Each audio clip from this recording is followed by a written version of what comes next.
Dear students, आज के video में हम लोग देखेंगे अपनी नॉलेज को टेस्ट आप कैसे कर सकते हैं और बहुत सारे टॉपिक हम कवर कर रहे हैं जो एग्जाम से पूछे जाते हैं, जहां पर आप इजीली अपने मार्क्स को सिक्योर कर सकते हैं। और अगर आप नहीं जानते छोटी छोटी चीजों को तो अपने मार्क्स आप मिस करते हैं। चलिए शुरुआत करते हैं। पहला टॉपिक है as versus IFRS. As stand for accounting standards, IFRS stands for International Financial Reporting Standards. So accounting standards are the guidelines which are issued by CA Institute. Accounting standards are the guidelines which are issued by ICAI. ठीक है, Institute of Chartered Accountants of India. So accounting standards are the guidelines which are issued by CA Institute in India to bring the uniformity in the diversified accounting practices prevailing across the nation. पूरे India में accounts बनाने का pattern एक सा रहे, उसमें uniformity रहे, इसके लिए जो सीए इंस्टीट्यूट गाइडलाइंस इंडिया में इशू करता है उसको बोलते हैं accounting standards. And accounting standards are drafted by ASB, accounting standard board. ASB it is a committee which is formed by CA institute. तो अकाउंटिंग स्टैंडर्ड कौन बनाता है? Accounting standards are drafted by ASB, accounting standard board. और accounting standard board किसके अंदर काम करता है? सीए इंस्टीट्यूट के अंदर। चलिए अब बात करते हैं IFRS. IFRS these are the revised version of international accounting standard. जो पहले जमाने में आईएएस इंटरनेशनल अकाउंटिंग स्टैंडर्ड्स होते थे, now these are revised and renamed and now these are international financial reporting standards. IFRS international financial reporting standard. IFRS, these are the international guidelines. These are the guidelines which are given for across the globe for each and every country. So these are the international guidelines which are drafted by International Accounting Standard Board along with International Financial Reporting Foundation. तो IFRS ये global guidelines है ताकि पूरे world में accounting uniform तरीके से हो सके। तो पूरे वर्ल्ड की अकाउंटिंग को एक जैसा एक फॉर्मेट में करने के लिए सर्टेन टाइम पे गाइडलाइंस इशू करते हैं कौन? International accounting standard board along with IFRS foundation. तो IFRS stand for international financial reporting standards. These are the revised form of international accounting standards. अब बात करते हैं amalgamation in the nature of merger versus purchase. लगभग इसको एक और तरीके से पूछा जाएगा, pooling of interest method versus purchase method. तो देखते हैं amalgamation in the nature of merger के लिए 5 कंडीशन है। अगर वो पांचों कंडीशन अमलगमेशन पे सैटिस्फाई हो रही है तो amalgamation in the nature of merger है। Even if one of the conditions is not satisfied by default, this is amalgamation in the nature of purchase. तो there are 5 condition which must be satisfied. 5 condition है वो पूरे satisfy होनी चाहिए तो amalgamation in the nature of merger है, otherwise amalgamation in the nature of purchase है। वो 5 कंडीशन कौन कौन से हैं वो पिछले वीडियोस में हम लोग देख चुके हैं, लेकिन अभी यहां भी रिकैप कर लेते हैं। All the assets and liabilities of the transferor company must be taken over by the transferring company. मतलब हम सामने वाली कंपनी के सारे assets और liabilities टेक ओवर करेंगे। Number 2, all the assets and liabilities should be taken over at same book value. जितने पे वेंडर कंपनी के यहाँ शोन थे बैलेंस शीट में उसी वैल्यू पे हम टेक ओवर करेंगे। All the reserves and profits which were shown by the vendor company in their balance sheet will be shown by us in our balance sheet. जो भी reserve profit उन्होंने show कर रखे थे वो हम भी शो करेंगे। And most important thing, the business which was earlier continued by vendor company after the amalgamation, the same business will also be continued by the purchaser company. जो business model वो चला रहे थे merge करने के बाद में हम उसको continue करेंगे। And the last one, at least 90% shareholders of the vendor company must be agreed to become the shareholder of the purchaser company. Transferor company के कम से कम 100 में से 90 लोग ऐसे होने चाहिए जो हमारे साथ नई कंपनी के साथ आना पसंद करें। At least 90% shareholder they should be willing shareholders, correct? जिसको बोलते हैं at least 90% purchase consideration should be paid in share. तो these are the 5 condition for the amalgamation in the nature of merger. If any of this condition is not fulfilled by default, this is amalgamation in the nature of purchase. Then another topic, royalty versus minimum rent. So royalty it refers to the amount which is paid by lessee to the landlord for acquiring specific rights. ठीक है, हम लेसी हैं, हमने landlord से उसकी asset को use करने के कुछ राइट लिए और उसको अमाउंट पे करेंगे रॉयल्टी का। Royalty the amount of royalty based upon certain output. Royalty का अमाउंट बेस्ड होता है आउटपुट के ऊपर। But in initial years to safeguard the position of landlord in case lessee is not producing anything, the minimum amount which is agreed, a minimum amount which is agreed between lessee and lessor which must be paid by lessee in case royalty falls short. अगर royalty का amount कम बनता है या नहीं बनता है तो laser को, लैंडलॉर्ड को सेफगार्ड करने के लिए कोई ना कोई अमाउंट जो मिनिमम पे करा ही जाएगा, जिसको लेसी पे करेगा ही करेगा, उसको बोलते हैं मिनिमम रेंट या डेड रेंट। तो मिनिमम रेंट और dead rent refers to the amount which must be paid, at least which must be paid by lessee to the landlord in case if there is no royalty or royalty is very minimal। अगर royalty का amount नहीं बनेगा या ना के बराबर है तो लेसी और लैंडलॉर्ड के बीच में पहले से मिनिमम अमाउंट फिक्स हो जाता है जो पे करना ही करना पड़ेगा लेसी को, that is called minimum rent और dead rent. And royalty is the amount which is paid by lessee to the landlord and the amount of royalty is based upon amount. Then we have interest suspense account, जहां बच्चे अक्सर marks अपने lose करते हैं।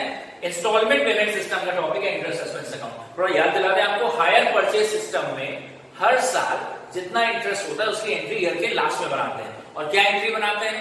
Interest account debit to hire vendor. Interest एक खर्चा है, debit करते हैं और हायर वेंडर को क्रेडिटर बनाते हैं। तो इंटरेस्ट की एंट्री हर साल के एंड में बनाते हैं। क्या बनाते हैं? Interest account debit to hire vendor हर ईयर में। हायर परचेज सिस्टम पे इंटरेस्ट की एंट्री हर ईयर के एंड में बनाते हैं, interest account debit to hire vendor. लेकिन अगर इंस्टॉलमेंट पेमेंट सिस्टम का अग्रीमेंट है और सपोज 4 साल में पेमेंट होना है, तो चारों इंस्टॉलमेंट का इंटरेस्ट फैक्टर निकाल के एक साथ जोड़ दो। 4 साल में जो भी इंटरेस्ट आ रहा है, मान लो 40 रुपीज, 30 रुपीज, 20 रुपीज, 10 रुपीज, तो टोटल इंटरेस्ट हो रहा है 100 रुपीज। वो पहले दिन एक टेम्परेरी अकाउंट में डेबिट होगा।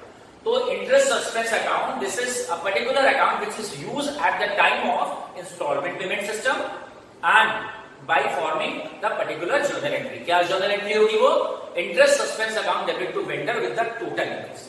तो इंटरेस्ट सस्पेंस अकाउंट एक स्पेसिफिक अकाउंट है जो कि यूज करा जाता है इंस्टॉलमेंट पेमेंट सिस्टम पे। और क्यों यूज करा जाता है? टेम्परेली द एंटायर इंटरेस्ट, 4 साल 5 साल जितने साल का एग्रीमेंट है, temporarily the entire interest is debited to interest suspense account. तो एंट्री क्या होती है?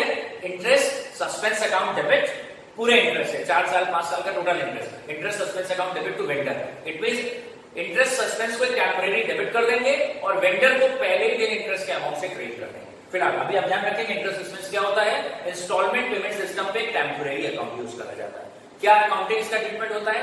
सारे ईयर्स का इंटरेस्ट एक साथ टेम्परेरी इसमें डेबिट हो जाता है। एंट्री क्या होती है? Interest suspense account debit to vendor on very first day. Now royalty versus rent. So rent, it is a fixed obligation which always remains constant irrespective of the output। हमने किसी से कोई जगह किराए पे ली, उसका किराया 10,000 रुपए है, वहां पर हमने मार्कर बनाने का बिजनेस करना है। मार्कर बनाए ना बनाए, कम बनाए ज्यादा बनाए, we have to pay simply 10,000। Royalty, अगर हमने किसी की कोल माइन ली है, the royalty, the amount of royalty is based upon the amount of royalty is directly proportionate to output। जैसे जैसे प्रोडक्शन बढ़ता जाएगा रॉयल्टी का अमाउंट बढ़ता जाएगा, करेक्ट? तो रेंट में टेनेंसी का अग्रीमेंट होता है और रॉयल्टी खुद में अग्रीमेंट है लेसी और लैंडलॉर्ड के बीच में। रेंट का अमाउंट फिक्स होगा, रॉयल्टी का अमाउंट प्रोडक्शन के बेसिस पर चेंज होता रहेगा। एक और बढ़िया टॉपिक है डिसेंटिंग शेयर होल्डर, अमलगमेशन पे। अभी हमने बात करी मर्जर के केस में 90% शेयर होल्डर्स ऐसे होने चाहिए, वेंडर कंपनी के, ट्रांसफरर कंपनी के 90% शेयर होल्डर्स ऐसे होने चाहिए जो अमलगमेशन पे नई कंपनी के साथ आना अग्री करें। इट मींस 10% लोग ऐसे हो सकते हैं जो हमारे साथ आना अग्री ना करें। At the time of finalisation of scheme of amalgamation, certain number of share holders of the vendor or transferor company may not be willing to be part of new company. कुछ ऐसे लोग हो सकते हैं जो कहेंगे हम अपनी कंपनी के साथ काम करेंगे लेकिन इस अमलगमेशन को हम मंजूर नहीं कर रहे हैं, तो उनको बोलते हैं डिसेंटिंग शेयर होल्डर। आप याद रखें, एसेंट का मतलब होता है अपनी कंसेंट देना, सहमति देना। डिसेंटिंग मतलब unwilling share holder. It means those share holders who are not willing to execute the scheme of amalgamation or those share holder who are not willing to be part of new company, उनको बोलते हैं dissenting share holder. या वो share holder जो amalgamation की scheme को approve नहीं करते उनको बोलते हैं डिसेंटिंग शेयर होल्डर्स।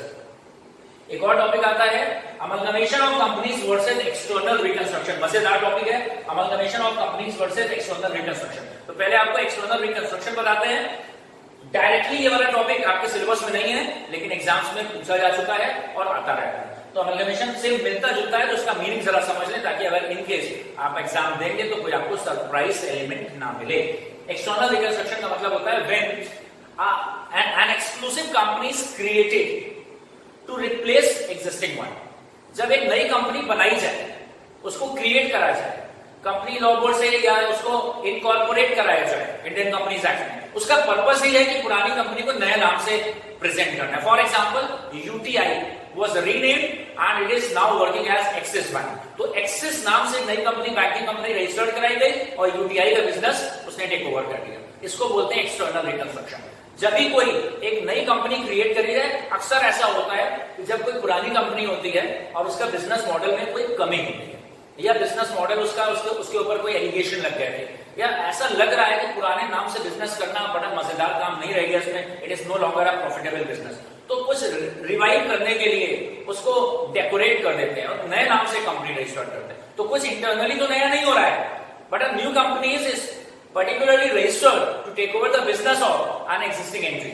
तो जब एक existing entity को टेक ओवर करने के लिए एक नई कंपनी क्या करते हैं, रजिस्टर्ड कराते हैं, that is called external reconstruction. तो एक बात तो प्रूव हो गई, in case of external reconstruction there is always formation of a new company. एक नई कंपनी तो बनेगी बनेगी। Amalgamation, it is not necessary in amalgamation that a new company is form. A limited और बी लिमिटेड दोनों existing थे और दोनों ने मिलकर बिजनेस कर लिया, ए ने बी को टेक ओवर कर लिया और आगे से केवल ए का नाम चल रहा है। इसका मतलब यहां कोई नई कंपनी बन भी सकती है और नहीं भी बन सकती है, लेकिन एक्सटर्नल रिकंस्ट्रक्शन में नई कंपनी बनेगी ही बनेगी। जैसे ए लिमिटेड ने बी लिमिटेड को टेक ओवर कर लिया और आगे से नाम केवल ए लिमिटेड का चल रहा है, तो इसको बोलेंगे अमलगमेशन। ए लिमिटेड ने बी लिमिटेड को टेक ओवर करा और दोनों ने मिलकर ए और बी ने नई कंपनी बनाई सी लिमिटेड, तो भी अमलगमेशन है।